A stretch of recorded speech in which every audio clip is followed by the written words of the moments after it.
Fala pessoal, aqui é o professor Thiago Zapata. Estou fazendo um vídeo especial nesse domingo 8 de março, Dia Internacional das Mulheres. Ah, uma série de questões que a gente vai falar, e talvez a primeira que você tenha em mente, junto com várias outras que vão aparecer, mas que diabos a gente precisa de um homem falando sobre feminismo, né, desse de um professor?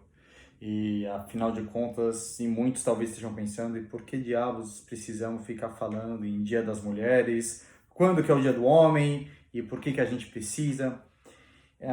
Isso não vai entrar aqui muito na nossa discussão, vocês vão entender o porquê, mas eu queria começar dizendo o seguinte: talvez a pergunta sobre se a gente precisa de um Dia Internacional das Mulheres, para que ela possa ser honestamente feita, ela tem que ser formulada com relação a toda e qualquer data comemorativa histórica. Por que que eu preciso hoje do Dia das Mulheres? Bom, por que que eu preciso comemorar o Dia da Independência? Se o Brasil já é independente e se eu acho que isso não é mais um problema dos dias atuais. Por que que eu comemoro a proclamação da República se hoje, apesar de ter gente querendo fechar o Congresso, ser ou não ser uma república não é mais um tema atual?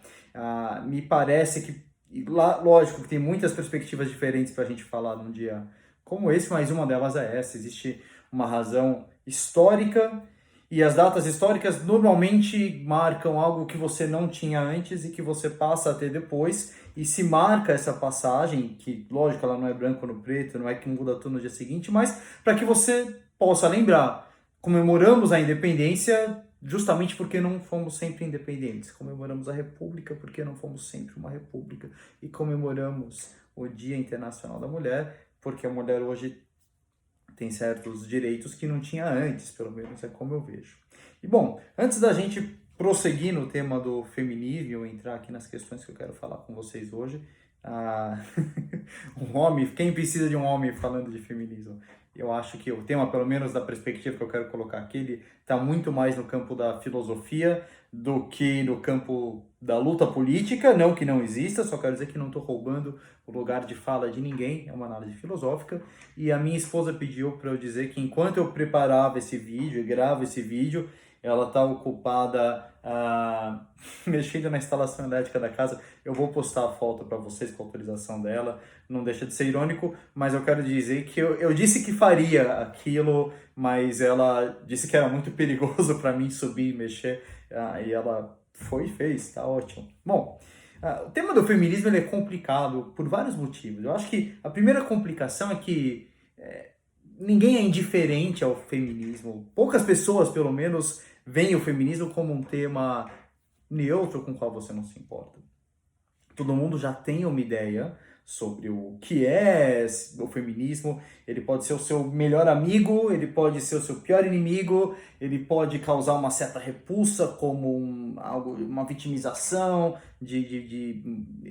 ou como uma pauta ideológica da esquerda ou de certos grupos. Todo mundo tem uma ideia sobre o feminismo baseada na sua experiência pessoal. Eu acho que particularmente as mulheres, mas não só as mulheres, ainda nos relacionamos a homens e mulheres. Então todo mundo tem uma visão já pronta. E eu tenho a minha e eu vejo as questões ainda com otimismo. Eu acho que, se vocês vão entender por quê, 40 anos atrás, acho que hoje, né, a discussão que às vezes aparece, há pessoas que dizem não precisamos do feminismo. Nós, mulheres, ou vocês, mulheres, não precisam. A lei já garante direitos iguais, então as oportunidades iguais estão garantidas do ponto de vista legal. Não há leis proibindo as mulheres de trabalharem, de irem para a escola, então o feminismo ele seria muito mimimi, ou não precisamos de políticas públicas em defesa das mulheres. Isso é, de certa maneira, o estereótipo da discussão que aparece hoje. E eu vejo isso com otimismo, porque eu acho que 40 anos atrás, ou até hoje em outros lugares do mundo, a discussão seria se a lei deve garantir direitos iguais ou se não é melhor que a legislação garanta para evitar conflito social, para garantir paz e harmonia, que a legislação deveria garantir que as mulheres fiquem em casa, fiquem em escolas separadas ou que nem vão às escolas. Então vamos ser otimistas. Eu acho que a nossa discussão sobre o feminismo, em termos conceituais, pelo menos está bastante avançado. Eu sei que tem, em termos de números de violência doméstica e outras situações, um universo para se atingir, mas eu também acho importante a gente ver e ter noção das nossas conquistas, de onde está a nossa discussão. Hoje um pouco que se discute que o machismo realmente ainda existe e tal, mas pelo menos não estamos discutindo uma legislação para garantir que o machismo permaneça. Essa é a minha visão otimista. Eu não sei, obviamente, qual é a sua visão sobre o feminismo, mas eu vou pedir que pelo menos pelos próximos minutos, a gente vai ficar aqui uns 20 minutinhos. Se não quiser ficar me vendo de simbólica camisa rosa, põe o som, ouve no carro, como se fosse um podcast, e procura refletir sobre as questões que a gente vai tratar aqui. Mas pensa nas suas ideias sobre feminismo como se fosse um chapéu. Tira ele, deixa guardadinho, e eu não vou roubar seu chapéu. Quando a gente terminar a conversa, você pega as suas ideias de volta, não tem problema. Mas é importante a gente conseguir entender sobre esses temas polêmicos de uma maneira mais sem preconceitos e concepções possíveis, né?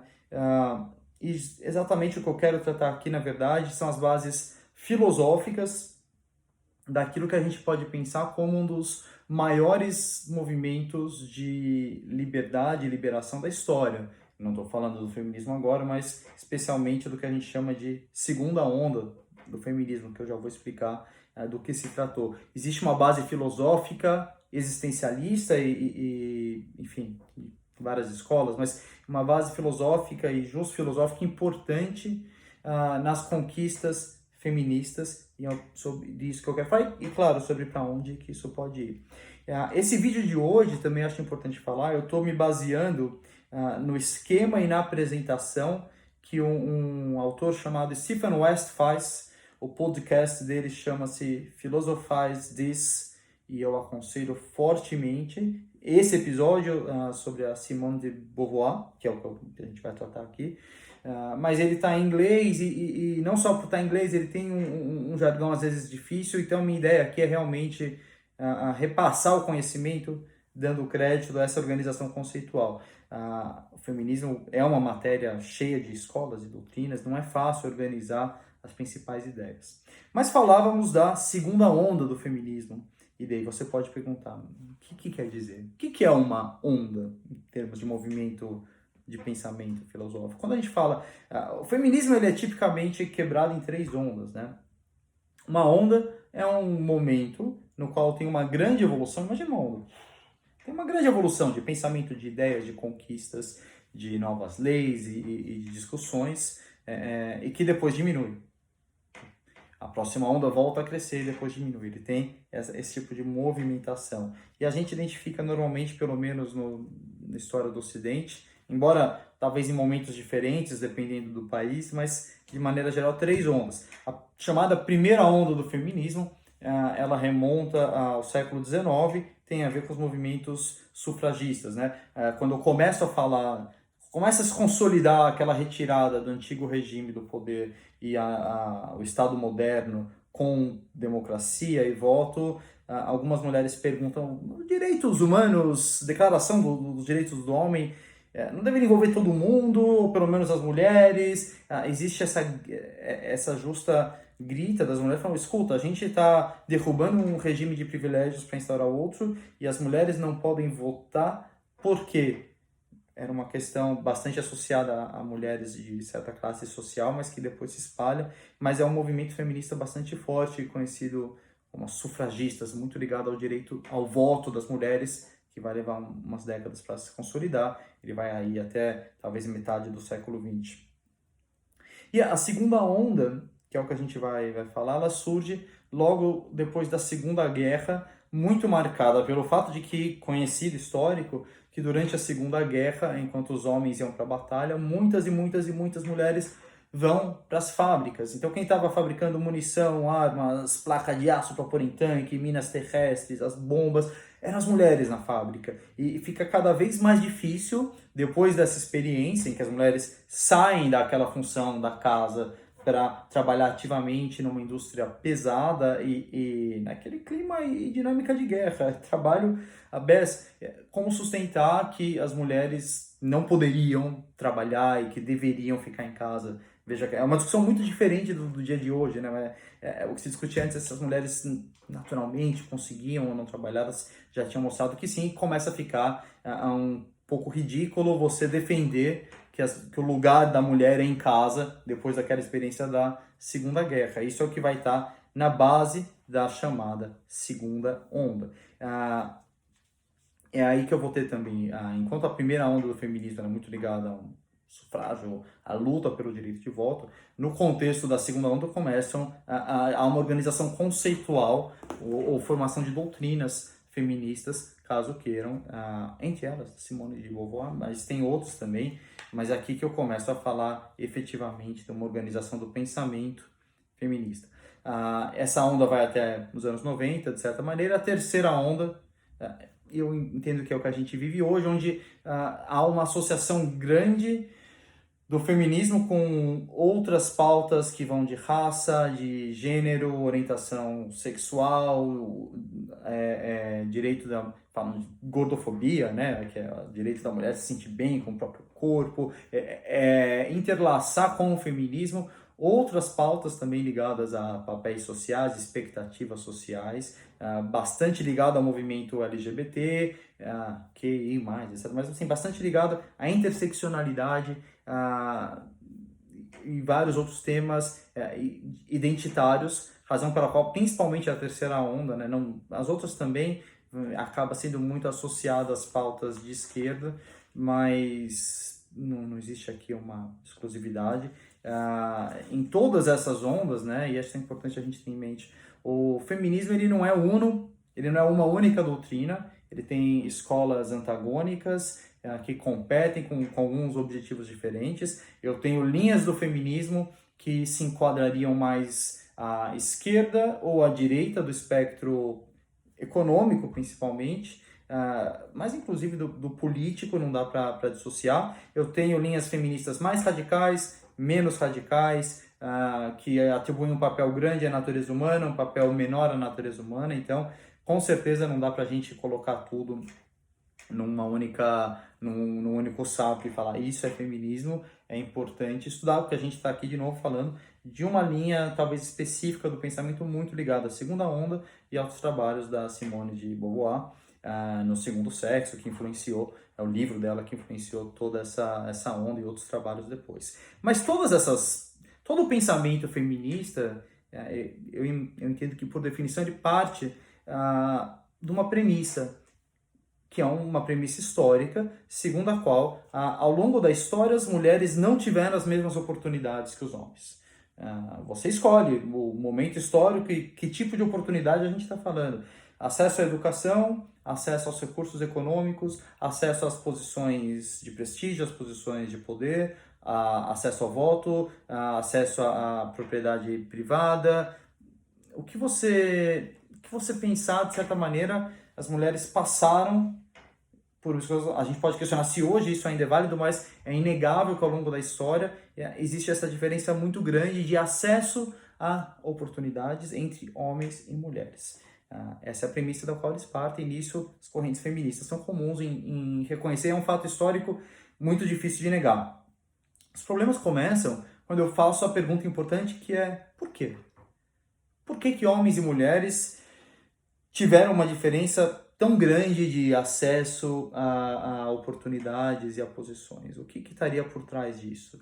Se você tivesse que analisar uma civilização, se alguém te apresentasse uma civilização alienígena ou dos elfos, para fins do exemplo da ilustração, e falasse, olha, essa civilização pega 50%, metade do seu potencial, e relega metade inteira dessa civilização a uma posição subalterna à outra, né? Fica em casa cuidando dos filhos, lá limpando e tal. Pensar, qualquer civilização que não usa metade inteira do seu potencial, civilizacional seria a palavra. Bom, essa é uma civilização que não parece ter tomado a melhor decisão.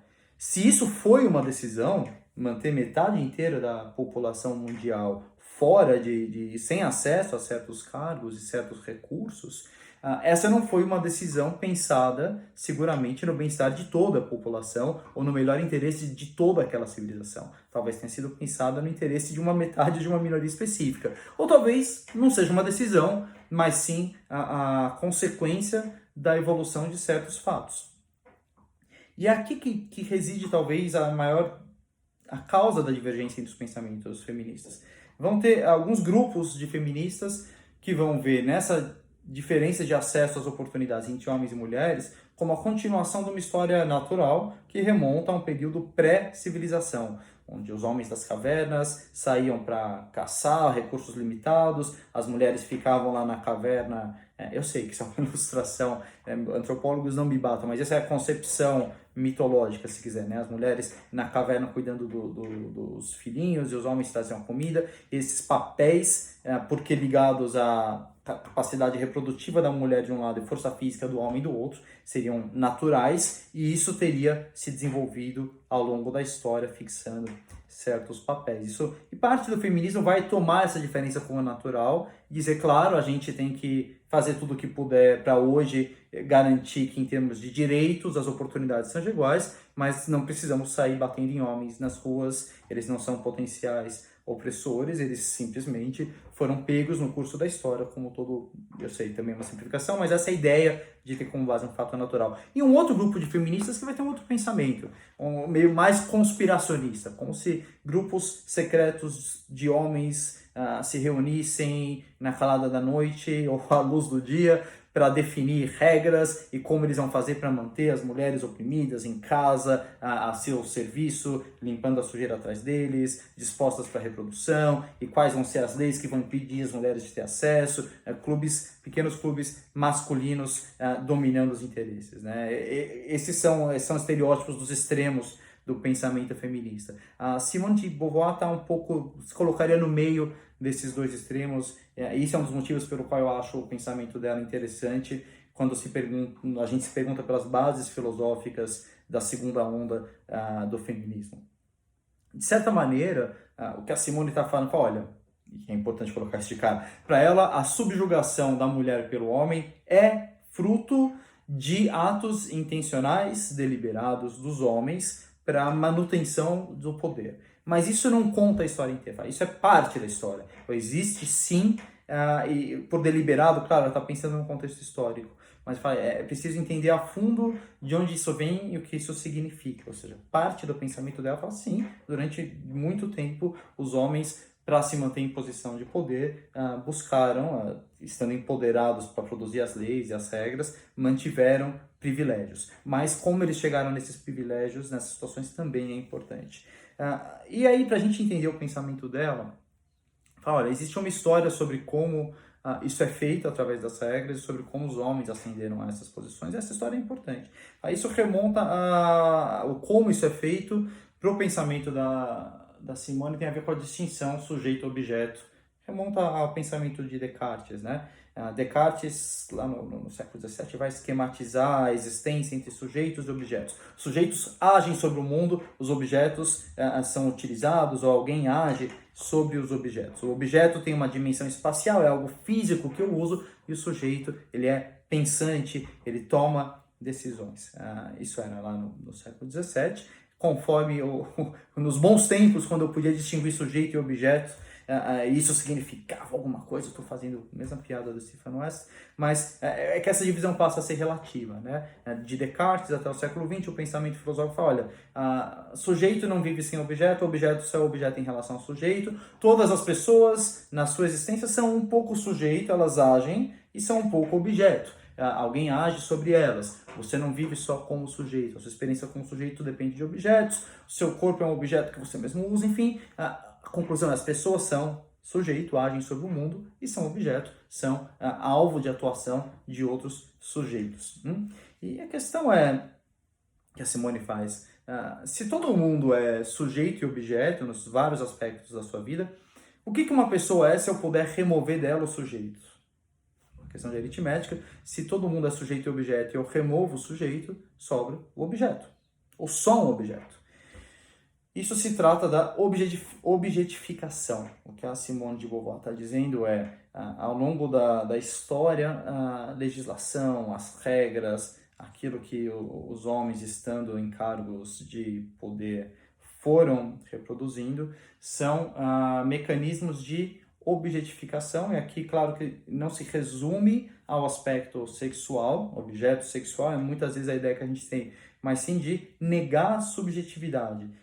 Isso pode ser de várias maneiras, e não acontece só com as mulheres, mas desde considerar que uma pessoa serve apenas como instrumento para uma finalidade, que uma pessoa pode ser, ela é fungível, ela pode ser substituída por outras pessoas que são a mesma coisa, que uma pessoa pode ser propriedade de outra pessoa, que os limites corporais de uma pessoa podem ser violados, não tem nenhuma barreira, significa, em grande medida, dizer que os sentimentos e experiências de uma pessoa não precisam ser levados em consideração.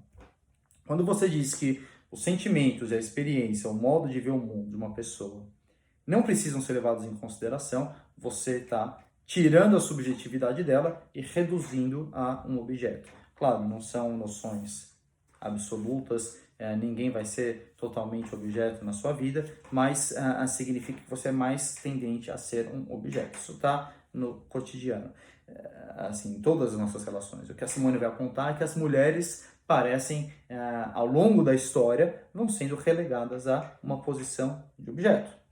E mais do que isso, a Simone também aponta, na ética dela, tudo que você faz ou te aproxima da liberdade, de uma posição de liberdade, ou te distancia da liberdade, de poder você tomar decisões conscientes sobre o que você quer saber. Ou te aproxima mais de exercitar a sua subjetividade, ou de se comportar como objeto. E aqui ela vai dividir. Existem, nesse sentido, comportamentos transcendentes, que te aproximam da liberdade e do exercício da condição de sujeito, e comportamentos imanentes, que te colocam mais perto da posição de um objeto. Ser transcendente, você pense na posição de um escravo, alguém que está em grilhões, alguém que precisa se libertar, homem ou mulher. Ser transcendente significa se libertar dessa condição e impor a sua vontade sobre o mundo, negar a condição de objeto e assumir a condição de sujeito, é dizer, a minha experiência do mundo, os meus sentimentos, a minha voz importa. O que eu tenho a falar, eu não quero só dizer, ele tem que ser levado em consideração porque eu sou um ser humano. Isso é um comportamento transcendente. E o comportamento imanente é um comportamento mais passivo. É um comportamento onde você não se importa que a sua voz no mundo, a sua vontade, você aceita ser um instrumento da vontade dos outros. O que a Simone aponta, isso é interessante, fala, olha, os comportamentos transcendentes, eles são comportamentos desgastantes. Existe uma constante tentação para o ser humano sacrificar a sua subjetividade e ser um objeto. É mais fácil ser um objeto do que ser um sujeito. Ser um sujeito gasta caloria beça, você tem que ler, se informar, ter a sua opinião, enfrentar o desgaste do confronto, o desgaste em relacionamento. Ser um objeto pode ser muito mais simples, é tentador ser um objeto, ser passivo, sem voz. Mas ser uma pessoa de verdade, ser um sujeito, implica esses comportamentos transcendentes. Muito bem. E o que a Simone vai falar? Bom, que conveniente. Quão conveniente não é que ao longo da história, de alguma maneira, culturalmente, os comportamentos transcendentes que levam a impor a sua vontade no mundo são considerados, ou pelo menos eram no tempo da Simone, tipicamente masculinos. Enquanto que os comportamentos imanentes, passivos, que levam a ser um objeto, são comportamentos tipicamente femininos. E é bom que a gente tem, a mídia fez o favor de sintetizar bem a posição, que é bela, recatada e do lar. Comportamento esperado feminino. O comportamento esperado feminino nesse estereótipo, ele é o comportamento não de impor a sua vontade sobre o mundo, de fazer com que a sua voz seja ouvida, mas o comportamento passivo de ser um instrumento da vontade dos outros. E quão conveniente, segundo Simone, por que aconteceu que os comportamentos femininos ficaram associados a essa passividade e o masculino à imposição de vontade nesse mundo? E qual a consequência disso para a mulher? A Simone está olhando a condição da mulher na época dela, anos 50, principalmente, 40, 50, imediato pós-guerra, Fala, olha, Imagina uma mulher no casamento, dona de casa, bela, recatada e do lar. Qual é realmente a opção que ela tem de ser transcendente, de ser livre? Como que ela pode realmente exercitar a sua liberdade? Se o marido resolve começar a ter uma amante e dormir com a secretária, ela tem opção, ela não tem educação, ela não tem um emprego, qual é a opção dela? Se separar do marido e voltar a depender do pai?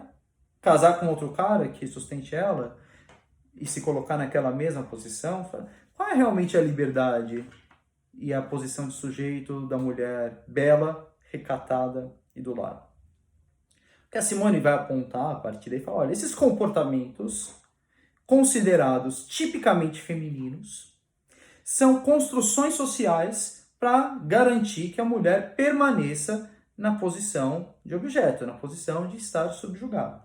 Está falando nos anos 50, isso pode ser verdade hoje ou não, mas parece bastante relevante para a mulher naquele momento e ao longo da história, pelo menos do significado dessas construções culturais que mantêm a mulher nesse papel. Eu falo, olha que curioso, a gente dá para as nossas filhas brincarem o quê? Com uma boneca. O que isso diz, né? Se vista, seja bonita, fica quieta num canto e deixa brincarem com você quando quiserem. As meninas desde cedo, usando rosa, se comportando como meninas, aprendem que o comportamento esperado delas é o comportamento da boneca, é um comportamento bastante passivo. Daí que a Simone vai falar a frase famosa dela, você não nasce mulher, você se torna mulher. Por quê? Os comportamentos que dizem o que é ser mulher, e eu acrescentaria também o que é ser homem, eles são aprendidos ao longo da vida. Alguém te diz, seus pais te dizem, seus amigos te dizem, os professores te dizem, o tempo inteiro. Toda mulher ela é subproduto, segundo a Simone, de duas histórias. A história geral, o arcabouço cultural que diz quais são os comportamentos esperados das mulheres, e a história pessoal dela, dos pais que deram a boneca para ela brincar, dos irmãos, dos avós, dos tios, professores, que o tempo inteiro falam, nossa, como você é linda, você é uma princesinha, constantemente associando o comportamento positivo com o quão bonita ela é, com como ela se comporta, enquanto meninos às vezes são estimulados a serem mais arteiros, todo mundo sabe que o moleque apronta mesmo, faz molecagem. O que a Simone diz, a gente não deve subestimar as consequências que esse tipo de criação pode ter nas crianças quando viram adultos e criam os filhos deles reproduzindo esses padrões. E, de novo, não é que as pessoas que educam os filhos... Eu faço isso com os meus também. A gente nem vê... Não é que vocês são maus e querem reproduzir um padrão de comportamento que leve a... Não. A gente educa nossos filhos da maneira como a gente foi educado, da maneira que socialmente se acredita que se deve educar homens e mulheres. Para Simone, a origem disso está naquele estágio pré-civilizatório, em que os homens saíam para caçar, em que a força física era determinante para ter acesso a recursos econômicos e prestígio político e poder. Em algum momento pré-civilizatório, a força física era determinante e isso coloca o homem numa posição dominante em relação à mulher em certos aspectos. E tendo acesso a esses recursos, os homens vão se perpetuando como controladores das regras, dos recursos econômicos, e essas regras, de alguma maneira, mantêm a mulher sempre na mesma posição. É interessante, a Simone vai apontar que isso vai se perpetuando ao longo da história de uma maneira que, culturalmente, a mulher é o outro do ser humano, né? A gente pensa quais são as características típicas da humanidade. O homem é egoísta por natureza, o homem é violento, vejam as guerras, vejam o comportamento, o homem é naturalmente mau, o homem vai procurar conquistar território para se sentir seguro, o ser humano vai sempre fazer guerras. Quando a gente observa e denomina esses comportamentos históricos como parte da natureza humana, normalmente a gente está falando do comportamento tipicamente atribuído ao homem, a metade da humanidade. A outra metade seria o oposto da humanidade, que é a mulher. É maluco, a mulher faz o contrapapel da própria humanidade, do próprio conceito do que é ser humano ao longo da história, para Simone de Beauvoir. Isso, claro, pode ser explorado. Mas por que isso se perpetua no tempo? A Simone busca uma explicação filosófica, onde ela diz, olha, A melhor explicação sobre por que os homens, de maneira mais ou menos consciente, vão propagando esse próprio privilégio no qual eles se viram constituídos desde o começo dos tempos, é porque o maior medo dos homens é que eles venham a ser tratados como eles tratam as mulheres, como um objeto. O medo do sujeito virar objeto é tão grande que ele vai fazer de tudo para manter os seus privilégios de homem. Pode ser o caso, pode não ser o caso, acho que é uma explicação filosófica. E que vai estar na essência um pouco do pensamento da Simone. É claro, ela está tentando responder uma pergunta essencial para o feminismo, que é por que a diferença de acesso, o quanto ela é natural, o quanto ela é cultural. E é claro, aqui você pode falar, bom, ok, eu peguei o ponto dela, entendi.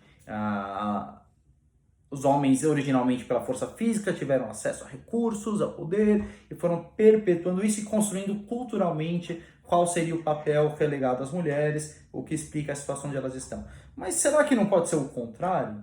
Que essas regras escritas pelos homens simplesmente não confirmavam algo que naturalmente a mulher já se colocava à predisposição? Ou seja, as mulheres teriam um comportamento naturalmente mais submisso e as regras, leis, distribuição de recursos simplesmente acomodavam esse comportamento? Essa é uma pergunta importante e que não é, ao contrário do que muitas vezes a gente pensa, não é uma pergunta machista ou sexista, é uma controvérsia até entre as correntes feministas. Muita gente séria, cientista, olha desse ponto de vista e se contrapõe à noção da Simone de Beauvoir e de outros para falar, olha, a coisa não é tão cultural assim, existem aspectos genéticos, se quiser, ou diferenças intrínsecas entre homens e mulheres que explicam por que as regras foram feitas desse modo, que, de novo, não é justificativa para que não se busque numa democracia dar oportunidades e direitos iguais, mas quando a gente precisa e quer entender o comportamento da sociedade, assumindo que a sociedade existe, que, portanto, existem causas não individuais para os fatos do mundo, quando a gente quer entender isso, é importante entender essas causas. Simone responderia a isso provavelmente dizendo, sim, existem diferenças intrínsecas entre homens e mulheres, mas isso não explica tudo. Não explica a massiva diferença, assim, a brutal diferença de expectativas culturais que se tem em relação a homens e a mulheres. Pode explicar parte do comportamento, mas não explica tamanha diferença que a gente tem de expectativas. E aí a Simone, ela se alinha a uma corrente filosófica existencialista. Segundo, existência precede essência. Primeiro sou, depois me torno. Não existe um determinismo de como somos no momento em que nascemos. As condições genéticas, se quiserem, que podem estar aliadas ao seu comportamento, vão ter uma influência muito menor do que as culturais. Isso parece largamente aceito em vários aspectos. Não é que o homem é um fruto do meio, a gente tem que... A questão é o que eu considero meio, né? Quando se diz... O meio não é só você nasceu num país violento, você vai ser violento, você nasceu pobre e está na criminalidade. Não. O meio é a sua história familiar, a sua história de vida, o acesso, as experiências que você tem, mas que não há uma pré-determinação. Existência precede essência. Se a existência precede essência e se o meio vai ter uma influência grande na sua essência, meio geral e meio familiar, no meio muito pessoal, é claro que esses comportamentos que parecem, não, tem muito pouco de genético no tipo de expectativa que a gente tem de como mulheres e homens se comportam. E as várias exceções confirmam que não tem por que ser uma regra. A quantidade de homens e mulheres que não se identificam com o comportamento de gênero estereotipado parece confirmar que não tem nada de determinante. Ainda que haja uma predisposição genética, obviamente ela não é determinante ou não teríamos mulheres que querem impor sua vontade ou fazer a sua voz ser ouvida no mundo. Me parece certamente que não é algo da natureza humana. Isso é o que está na essência do pensamento, na base da segunda onda, é uma filosofia existencialista. Existência precede essência, portanto, o que eu sou não precisa estar determinado culturalmente. Aquilo que esperam que você seja enquanto mulher, enquanto homem, é uma tentativa de imposição, é uma imposição cultural, não é determinante. Essa é a base dessa grande libertação que vai embasar a entrada da mulher no mercado de trabalho, ter acesso a vários outros campos que ela não tinha. A gente está falando aqui de educação, de emprego, não precisar ficar em casa, serem chefes de família, tem todo um caminho, né, de libertação das mulheres a partir dessa noção de que o lugar da mulher não está pré-determinado, o lugar social da mulher não é pré-determinado por ela ter nascido mulher. E é claro que o mundo mudou muito desde que a Simone de Beauvoir escreveu. A gente está falando de mais de 60 anos que se passaram. Mudou culturalmente, mudou socialmente. E grande parte da questão para o feminismo hoje é saber, é tentar entender. Hoje as questões sexistas parecem muito mais complicadas. Elas não estão, talvez parecido nisso com o racismo, não estão na lei. Não há nenhuma lei proibindo as mulheres de trabalharem, mas há um déficit em cargos de liderança que não parece se explicar pelo mercado, porque as mulheres estão. E a natureza insidiosa do machismo hoje parece ser essa. Uma mulher que aplica para uma vaga de emprego, concorrendo com um cara com igual qualificação. Se o cara é escolhido e ela não, ela nunca vai saber se ela não foi escolhida porque ela não tinha realmente as mesmas qualidades ou se ela foi preterida porque ela era mulher.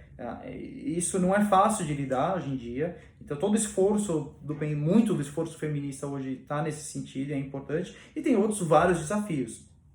Eu acho que é importante, esse é um desafio muito claro nos Estados Unidos e em alguns outros países. Quando eu olho para o caso do Brasil, eu devo dizer que eu me impressiono muito com os índices de feminicídio, e não dá para tratar feminicídio como só um assassinato. E a diferença, qual é a estatística de casos de mulheres que matam um cara porque não aceitam o fim do relacionamento? Eu nunca ouvi falar, deve ter um outro caso. Qual a estatística de estupro e pedofilia cometida por mulher? Eu sei que tem, mas é muito pequeno. Então me parece importante que a reflexão com origem no feminismo e os papéis e estereótipos de gênero possa caminhar para a gente entender se existem aspectos da masculinidade que são relacionados a certos tipos de violência evitáveis. Se tem um crime que me parece que deveria ser evitável em termos culturais, é esse crime do cara que mata a mulher porque não aceita o fim do relacionamento. Que loucura, eu não consigo entender isso. E todo tipo de violência contra a mulher, pelo fato dela ser mulher, não tem uma motivação econômica, sequer propriamente passional, não tem uma motivação de vingança, uma motivação de orgulho masculino ferido. Talvez devesse estudar mais o que está na base desse tipo de crime que ganha visibilidade hoje. Não é que não existia antes, mas ele vai ganhando visibilidade na medida em que o pensamento feminista evolui. Me parecem questões importantes, filosóficas e que dizem respeito a toda a humanidade. Eu não consigo ver o feminismo como uma conquista só das mulheres, acho que é uma conquista de toda a humanidade. Ele tem por base e leva ao questionamento e libertação de papéis muitas vezes violentos associados a construções culturais daquilo que se espera de homens e de mulheres, e no mínimo leva a questionamentos interessantes, fascinantes, importantes. E muito bem, então pensem vocês, o que vocês acham? Os comportamentos tipicamente tidos como femininos, bela, recatada, mulheres tipicamente masculinos, quanto eles têm de definido, né, geneticamente, o quanto eles têm de cultural, o quanto é importante a gente se perguntar e buscar entender que tipo de impacto isso tem na nossa sociedade e principalmente o quanto ainda tem de espaço para se conquistar com essa premissa esquisita de que as mulheres são seres humanos e, portanto, têm eu fui irônico, hein? Com os mesmos direitos e oportunidades que os homens, mas que, obviamente, passados séculos e séculos e séculos e séculos e séculos de opressão, não dá para esperar que, com uma mudança legislativa, automaticamente haja ou imediatamente uma mudança cultural, comportamental, sem nenhum esforço dos envolvidos que somos nós. Bom, essa é a minha opinião. Pensem sobre isso, reflitam sobre isso. Durmam com isso. E obrigado, se você assistiu até aqui, por querer saber mais hoje do que você sabia ontem. Valeu!